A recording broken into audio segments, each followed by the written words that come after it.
मी लोकांना काय सांगणार आहे? नमस्कार, मी कविता भोये. मी लोकांना एवढंच सांगणार आहे की आम्ही जी कामं केलेली आहेत आणि जी जनतापर्यंत पोहोचलेलो आहोत त्यांनी आम्हाला साथ द्यावी. ज्याप्रमाणे आमच्या पाठीशी आम्ही त्यांच्या पाठीशी उभे राहू जसे आमच्या पाठीशी उभं राहून आम्हाला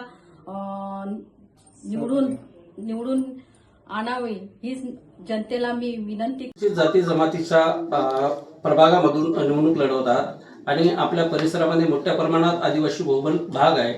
या आदिवासी बहुबल भागासाठी आतापर्यंत केलेल्या नगरसेवकांनी जो काही विकास केला असेल तुमच्या नजरेमध्ये तो कसा असेल आणि तुम्ही कसा विकास करणार त्या संदर्भात तुमचं मत व्यक्त करा. आतापर्यंत जे कोणी नगरसेवक निवडून आलेले आहेत 20-20 वर्ष 15-15 वर्ष राज्य केले आहेत, पण आमच्या अनुसूचित जातीच्या जमातीसाठी लोकांसाठी काही केलेले. त्यांची घरांचं प्रॉब्लेम, त्यांची फसवणूक झालेली आहे. काही त्यांचे दाखले पुरावे त्यांचे काहीच त्यांच्याकडे पर्यंत योजना पोहोचवलेल्या नाहीत.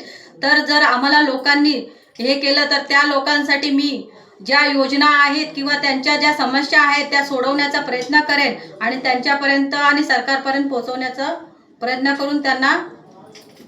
आदिवासी पाडे जे आहेत तिकडे काही समस्याची उणीव आहे, काय सांगाल?